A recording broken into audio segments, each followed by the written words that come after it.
তারপরেও স্বীকার করছে বিষয়টা। যে কথা বলছিলাম যে এই যে আজকে এই মুহূর্তে প্রধানমন্ত্রীর বাসভবনে বৈঠক চলছে, অজিত ডোভাল রয়েছেন, রাতেই কি তাহলে বড়সড় কোনো সিদ্ধান্ত হতে পারে? আমার মনে হয় রাতে বড়সড় সিদ্ধান্ত নেয়, আজকে রাতেই বড় ধরনের প্রত্যাঘাতের পথে যাচ্ছে ভারত। যা করার আজকে রাতেই তারা করবে। সময়ের অপেক্ষা, শুধুমাত্র কয়েক ঘন্টার অপেক্ষা। তার কারণ রণনীতি এটাই বলছে। তুমি দেখো এখনো পর্যন্ত ভারত কিন্তু যে আক্রমণ চালিয়েছে, যে ফ্রন্টে আক্রমণ চালিয়েছে, তারা জঙ্গি ঘাঁটি গুড়িয়ে দিয়েছে, তারা জৈশে মোহাম্মদের ঘাঁটি উড়িয়ে দিয়েছে, তারা হিজবুল মুজাহিদিনের ঘাঁটি উড়িয়েছে, তারা লস্কর ই তৈবার ঘাঁটি উড়িয়েছে। কিন্তু পাকিস্তানের সিভিলিয়ানদের উপর কোনো আক্রমণ করেনি, পাকিস্তানের এয়ার ডিফেন্স সিস্টেম বা পাকিস্তানের আর্মির উপর কোনো আক্রমণ করেনি। কিন্তু পাকিস্তান কি করলো? পাকিস্তান সরাসরি ভারতের সিভিলিয়ানদের উপর অ্যাটাক করেছে, ভারতের ডিফেন্স সিস্টেমের উপর অ্যাটাক করছে। সুতরাং ভারতকে রিটালিয়েট করতেই হবে এবং আজকে রাতেই মহেন্দ্রক্ষণ, আজকে রাতেই ভারত কিন্তু প্রত্যুত্তর দেবে। ইতিমধ্যেই বিদেশমন্ত্রী এস জয়শঙ্কর মার্কিন কর্তা রুবিওর সাথে কথা বলেছেন এবং তার সাথে কথা হয়েছে এবং এবং এবং এই মুহূর্তে গোটা বিদেশমন্ত্রী বিভিন্ন দেশের সঙ্গে কথাবার্তা বলছেন, কথাবার্তা চলছে। সরাসরি বরং চলে যাই, আমাদের প্রতিনিধি মৈত্রেয়ী ভট্টাচার্য রয়েছেন সঙ্গে। মৈত্রেয়ী, লেটেস্ট আপডেট নিতে থাকবো। ওদিকে আমরা দেখছি প্রধানমন্ত্রীর বাসভবনে গুরুত্বপূর্ণ বৈঠক চলছে। আজ কোনো বড়সড় সিদ্ধান্ত হতে পারে কি? বড়সড় কোনো প্রত্যাঘাত ভারতের তরফ থেকে এখনো পর্যন্ত কি আপডেট রয়েছে? আমি 1 মিনিট থামাবো রুমেলা। মৈত্রেয়ীকে আমরা পাঠিয়েছিলাম জম্মুতে। এই মুহূর্তে মৈত্রেয়ী রয়েছে ওয়ার জোনে, মৈত্রেয়ী রয়েছে জম্মুতে পাকিস্তান অ্যাটাক করেছে, সেই জম্মুতে মৈত্রেয়ী রয়েছে এবং আঁখো দেখি হাল। কিছুক্ষণ আগে মৈত্রেয়ীর সাথে কথা বলছিলাম, আমরা দেখেছিলাম আচমকা মৈত্রেয়ীর ক্যামেরা এবং আমাদের লাইভ ডিভাইসেস বন্ধ হয়ে গেল এবং শাটডাউন হয়ে গেল, কারণ একটা ড্রোন সেই সময় আসছিল এবং সেই ড্রোনটাকে ইন্টারসেপ্ট করছিল ভারতের বায়ুসেনা। সুতরাং মৈত্রেয়ী এই মুহূর্তে ওয়ার জোনে রয়েছে, জম্মুতে রয়েছে। মৈত্রেয়ী, যতটা আলো নিভিয়ে কথা বলা যায় ততটা আলো নিভিয়ে তুমি কথা বলো। হ্যাঁ মৈত্রেয়ী, প্লিজ।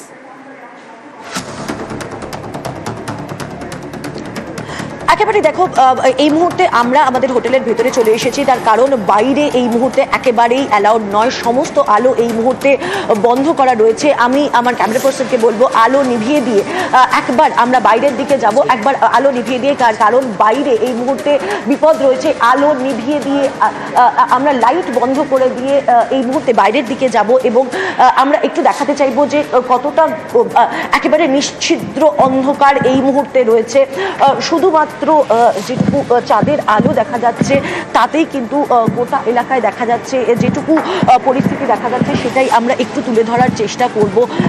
বাইরে ঘুটঘুটে অন্ধকার রয়েছে এবং মাঝে মাঝেই কিন্তু আমরা সেনাবাহিনী যে সাইরেন রয়েছে সেই সাইরেনের শব্দ শুনতে পাচ্ছি এবং হেভি ভেহিকেল মুভমেন্টের শব্দ আমরা শুনতে পাচ্ছি। হেভি ভেহিকেল মুভমেন্ট এই মুহূর্তে হচ্ছে, কিন্তু ওভারঅল জম্মু কাশ্মীর লাগোয়া জম্মুর বিশেষত ইন্টারন্যাশনাল যে বর্ডারগুলো রয়েছে সেখানকার যদি খবর আমরা জানাতে চাই, তাহলে একাধিক বর্ডার এলাকায় কিন্তু ইতিমধ্যেই হেভি শেলিং শুরু হয়ে গিয়েছে বিশ্বদা। যেটা আমরা ইনফরমেশন পাচ্ছি একেবারে লোকাল সোর্সেস থেকে, সেটা একেবারে জম্মুর পাশের যে সমস্ত আইবি রয়েছে অর্থাৎ সাম্বা থেকে শুরু করে কাটুয়া, সেই সমস্ত জায়গায় এই মুহূর্তে হেভি শেলিং চলছে এবং তার সঙ্গে সঙ্গে কিন্তু রাজৌরি এবং পুঞ্চ সেক্টরেও কিন্তু শেলিং শুরু হয়ে গিয়েছে বলে আমরা বিভিন্ন সোর্সের মারফত জানতে পারছি। তবে রাজৌরিতে শেলিং চলছে, আখনুরে শেলিং চলছে এবং সব জায়গায় কিন্তু এই মুহূর্তে কমপ্লিট ব্ল্যাকআউট করা রয়েছে। জম্মুতে এখনও ব্ল্যাকআউট চলছে এবং জম্মুর পরপর যে সমস্ত সেক্টর রয়েছে, জম্মু, আখনুর, রাজৌরি, পুঞ্চ, মেন্ধর, এই সমস্ত সেক্টর এই মুহূর্তে সবথেকে বড় খবর, সিয়ালকোট ইসলামাবাদে হামলা চালিয়েছে ভারত। পাকিস্তানের রাজধানী ইসলামাবাদে হামলা চালিয়েছে ভারত, তার কারণ রিটালিয়েট করছে ভারত। লাহোরে একটু আগেই আক্রমণ করেছিল ভারতীয় ফৌজ। একটু আগে জানা যাচ্ছে যে লাহোর ছাড়াও ইসলামাবাদ এবং সিয়ালকোটেও ভারতীয় সেনাবাহিনী, ভারতীয় এয়ারফোর্স আক্রমণ চালিয়েছে। এই মুহূর্তে আমাদের সঙ্গে রয়েছেন প্রাক্তন এয়ার কমান্ডার রঞ্জন মুখোপাধ্যায়। রঞ্জনবাবু, যেটা আমরা সন্ধ্যাবেলা আলোচনা করছিলাম যে ভারত কিন্তু কোনোভাবেই থেমে থাকবে না, থেমে থাকার বিষয় এটা নয়। পাকিস্তান যেভাবে নিরীহ মানুষদের উপর আক্রমণ চালাচ্ছে, বর্ডারে সেলিং করছে, আজকে আমরা দেখলাম আমাদের আলোচনা শেষ হওয়ার পরপরই পাকিস্তান অ্যাটাক করতে শুরু করলো। ভারতীয় সেনা জবাব দিতে শুরু করেছে, ভারতীয় এয়ারফোর্স জবাব দিতে শুরু করেছে। কি হতে পারে আগামী দিন? দেখুন, আমি আপনার সাথে বিকেল বেলাতেই বলছিলাম যে সিঁদুর 1 আমরা করলাম, কিন্তু তার বদলে রিটালিয়েট ওরা করবে এবং স্পেশালি একটু বিকৃত মস্তিষ্কের জেনারেল মুনির ওনাদের আর্মি চিফ, আর্মি দেশটাকে চালায়, পলিটিক্যাল লোকেদের নামমাত্র পাওয়ার, অ্যাকচুয়াল পাওয়ার, বটন দাবানোর পাওয়ার পুরো মুনিরের কাছে, আর মুনিরের মস্তিষ্ক ঠিক নয়। এবং এই অ্যাটাকের আগে, পেহেলগাম অ্যাটাকের আগেও দুটো কোর কমান্ডার এবং ওদের নেভির চিফ ওনার সঙ্গে একমত ছিলেন না, আর এটা করতে বারণও করেছিল। উনি কারুর কথা শোনেননি এবং এখনো শুনবেন না। তো আমাদের একটা এই আশঙ্কা ছিলই যে সিঁদুর 1-এর পরে ওরা শিক্ষা পুরোপুরি নেবে না এবং ওরা অ্যাটাক করবে, এবং সেটা ওরা করেছে। কিন্তু আমরা ওদের যে এয়ার ডিফেন্স সিস্টেম পাকিস্তান, চায়নার যেটা লাগানো আছে পাকিস্তানে, সেটাকে আমরা ধ্বস্ত করে দিয়েছি। তার রিটালিয়েশনে ওরা তো, তারপরে আমরা ওদের 50টা ড্রোন দিয়ে 25টা শহরে 25টা জায়গায় এমন আঘাত করেছি যে ওরা হাফ পঙ্গু হয়ে গেছে অলরেডি। এখন ওরা আমাদের লাগাতার সন্ধ্যের পর থেকে এখন অব্দি জম্মুতে, জয়সালমীরে, রাজস্থানে অনেক জায়গায় চেষ্টা করেছে, কিন্তু আমাদের প্রত্যেকটা সিস্টেম, অ্যান্টি ড্রোন সিস্টেম গুলো আমাদের কাজে লেগেছে এবং আমাদের বিশেষ ক্ষতি কিছু ওরা করতে পারেনি। এখন এর রিটালিয়েশনে যে রিয়াকশনটা আমাদের হবে, তাতে আপনি দেখছেন যে বিদেশমন্ত্রী ওদেরকে বেশ কড়া ভাষায় কথা বলছে। এর এফেক্টটা এমন হবে যে এবার আর পাকিস্তানের বাঁচার কোনো রাস্তা থাকবে না। It will be almost an all out war by the Indian সেনাবাহিনী, আর্মি, নেভি। অলরেডি অলমোস্ট বলবো না রঞ্জন বাবু, অলমোস্ট বলবো না, তার কারণ পাকিস্তানের রাজধানী ইসলামাবাদে এই মুহূর্তে পরের পর বিস্ফোরণের শব্দ শোনা যাচ্ছে। অর্থাৎ পাকিস্তানের বুকের ওপর বিস্ফোরণ হচ্ছে, ইসলামাবাদে বিস্ফোরণ হচ্ছে, একটার পর একটা বিস্ফোরণ হচ্ছে ইসলামাবাদে। কারেক্ট। তো আমি তাই বলছি, তাই এটা এখন ওই স্টেজে পৌঁছে গেছে যেখানে কিছুক্ষণের মধ্যেই, কিছু দিনের মধ্যেই আমাদের পাকিস্তানের মানে নাস্তানবুদ হাল আমরা করে দেব। একটা জিনিস আপনি বলুন রঞ্জন বাবু, আপনি তো ডিফেন্সে এয়ার কমোডার ছিলেন, বায়ুসেনাতে ছিলেন।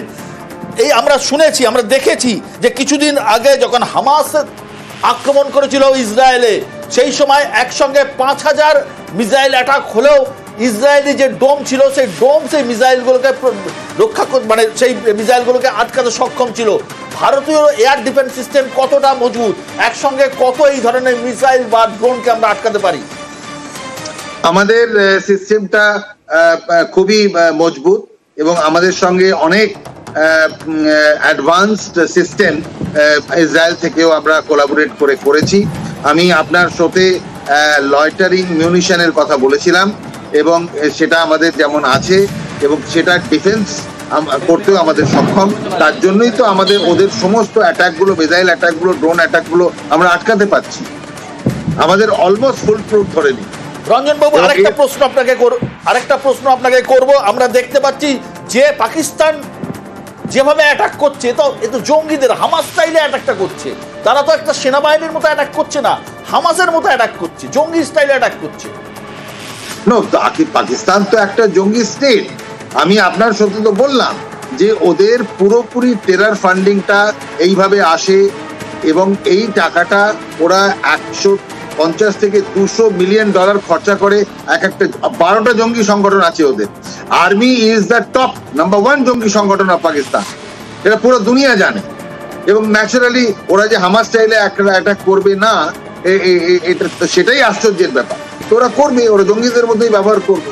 রঞ্জন বাবু, আরেকটা বিষয় আপনাকে জানতে চাইবো যে যখন পহেলগামে অ্যাটাক হয়েছিল তখন ইন্টারসেপশন, ইন্ডিয়ান আর্মির ইন্টেলিজেন্স এবং ভারতীয় ইন্টেলিজেন্স ইন্টারসেপশনে পেয়েছিল যে কোথাও হামাস জঙ্গিদের সঙ্গে একটা যোগাযোগ রয়েছে, ওই যে জঙ্গিরা পহেলগামে অ্যাটাক করেছিল তাদের সঙ্গে। তো আপনার কি কোথাও মনে হয় যে আপনি 12টি জঙ্গি সংগঠনের কথা বললেন, সেখানে কোথাও হামাসের ট্রেনিং রয়েছে? আমি আপনাকে বলে দিই, এখানে একটা বড় রোল প্লে করছে আর একটা পাগল লোক, তার নাম হচ্ছে এরডোগান। এরডোগান হচ্ছে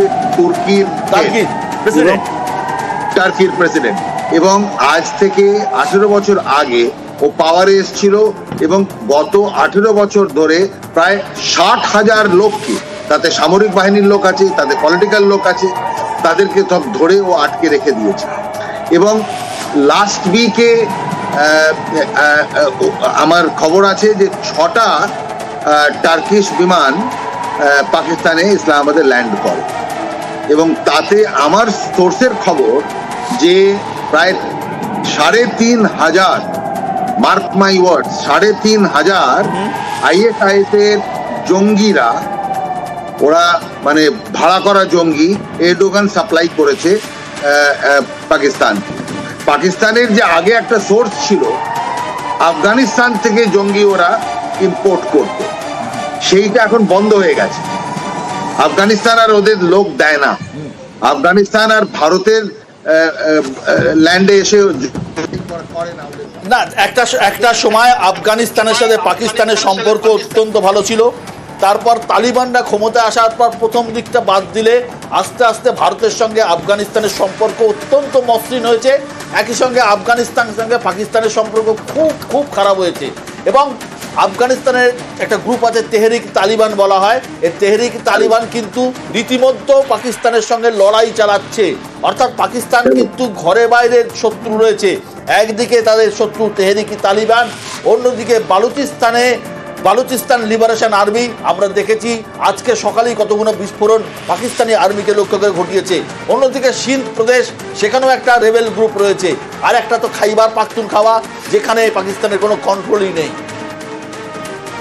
তো এখন ওরা টার্কি থেকে ISIS এর জঙ্গিদের ভাড়া করে এনে ভারতে ঢোকানোর চেষ্টা করবে, ওরাও লড়বে ওদের সঙ্গে। এই মুহূর্তের খবর, জয়সালমীরে 30টি পাকিস্তানি মিসাইলকে নামিয়ে দিয়েছে ভারত।